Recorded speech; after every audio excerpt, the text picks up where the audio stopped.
it's Froggy, and today we've got 707's ending review, because now we've finished Sam's route. I can't believe it's over. I loved his route. I really did. Okay, let's jump into it, shall we? So we'll start off with 707's good ending. We start off at the party with Zen and Yusung. They're greeting all of the guests on my behalf, and they talk about how sad it is that 7V and Rika aren't there for the first time. Just so many members missing. Jaehee takes the stage, and she apologizes on the missing members' behalf. She then beckons Jimin to take the stage, and he talks about how angry he was in the morning at the fact that we weren't able to attend. He says that it's sad because while the party is meant to help people, it's also a chance for them to get together. But he's decided to be thankful instead of angry because thanks to me taking Rika's place, we could throw another party. And he feels bad for me because the RFA was inconvenient, which, of course, Zen corrects to my life being in danger, though he only says that to Yusung. Jimin, thanks me and Seyoung, and then he leaves the stage, and it jumps to me and Seyoung, who I'm going to call Seyoung from now on, because that is his name. So Seyoung was able to hack into the agency, and he announces to them over the PA system that he's still alive, and he gives them a warning. He tells them that Vanderwood's kidnapped the wrong man, and he threatens them that if they touch a single hair on Saren's head, he's going to go to the media with all the information that he has on them. And then he logs off. And it shows us both in his car, and we start listening to the RFA party feed over the radio. And we can hear Jimin's speech. And Seyoung's mildly upset that Jimin used his real name, and also that we had to miss the party. But Seyoung is hopeful that the RFA will be born again, and that we won't be in danger anymore. And he asks MC to call him by Seyoung from now on. And he explains that 707 and Lucille remind him of his fake self. Seyoung reminds him of the hardest times, but they were also his truest times. And then we kiss, and that's it. So in this ending, we didn't even find his brother. But if you go and play the extra stories, which I highly recommend that you do, you'll get to see what happens, because the story continues on from the end of 707's route.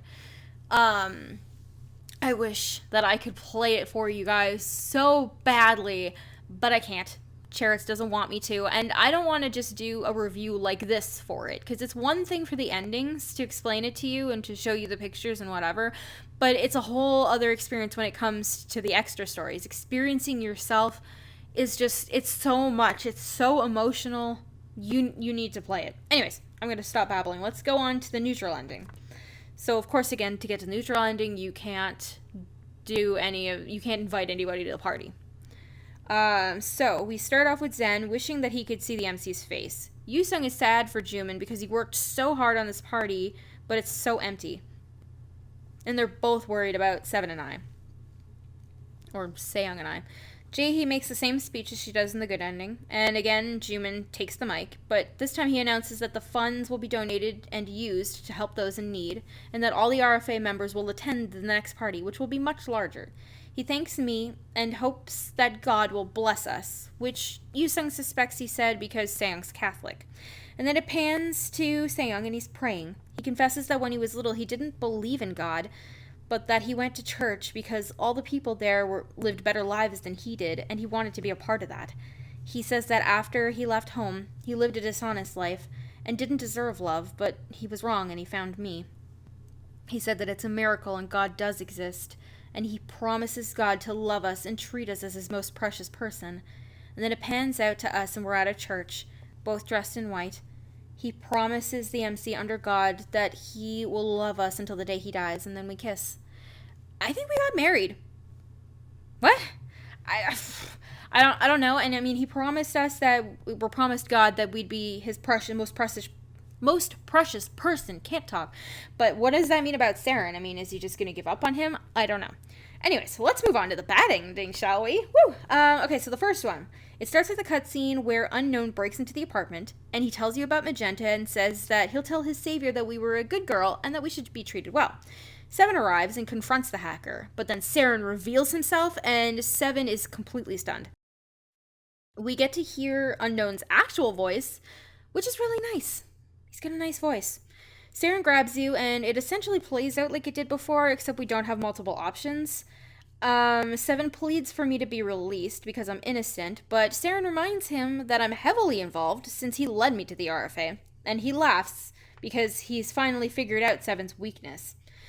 Saren threatens Seven with the bomb switch, which confuses Seven since he gave it to Rika, and then Saren grabs me and we take off, and Seven decides that he can no longer trust V, and doesn't want to tell anyone else in case it puts them in danger too, so he just quits the RFA, and he spends a lot of time trying to get all of the information that he can out of the apartment. Afterwards, a new chat room will open up. You can't talk in it, and apparently Seven's not there, and it's everybody else, and they're worrying about me and Seven because neither of us are checking in at all.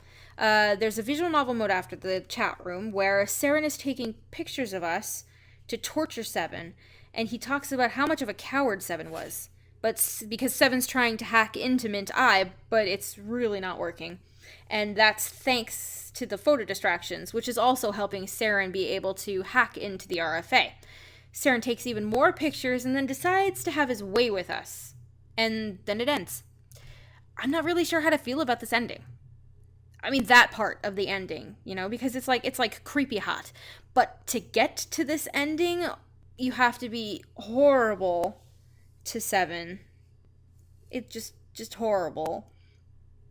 You have to be nervous all the time, and you have to tell Seven to work, and you have to push him away, and it just makes him so sad, and I regretted every single moment of this ending. Like, getting to this ending was just the worst thing ever, and I was basically on the brink of tears, which some of you probably aren't surprised about, but Bix was laughing at me the entire time, because he was here for that, and yeah. Alright, bad ending 2. So to get to this ending, you have to be really lovey-dovey with Seven, like sickeningly lovey-dovey, but also scared whenever he's not around. You'll get a visual novel mode where he breaks the cat, and then you have to keep on being really stupid and needy. And then eventually the MC pushes Seven to the floor, and he just stays on the floor and expresses how heavy the weight of his burdens are, and how he's surprised that he hasn't fallen already. He wants to just start all over again. So we suggest to forget everything and run away together. But he worries about how Severin will view it if he leaves. But we tell him that his brother is past the point of no return. So we get a chat room, and it's called Do Not Leave Us, and it's with Zen and Jaehee. So we tell them that Seven is sick of everything and he wants to leave the RFA, which Jaehee is very understanding of that, but Zen is much less so. And then we get another visual novel mode, where we get into Seven's car, and he's humming happily. The trunk is full of cash and honey Buddha chips, and we say, oh, we're unstoppable. And we decide that we're going to go steal a boat and flee the country so we can live happily ever after. I don't even know what to think of this ending. I mean, it's not a good ending, like, he's emotional and it's all over the place, but it's not like a horrible ending either, Alright, so the third bad ending, last ending, we start on day 9. After the game branch, you have to act scared and mistrusting of Seven and doubtful of the mission. On day 10, after the game branch, you'll get a visual novel mode. You meet Saren. You have to take his side over Seven's. Like, we're there on the mission. We're at Mint Eye. We're in Saren's room. We have to take his side over Seven's, and it's really, really sad. We make Seven feel so bad for leaving Saren. Like, we make him feel so much worse. And then we grab the floppy disk and we put it in the computer, and Saren flips, but then he calms down and he starts to believe Seven.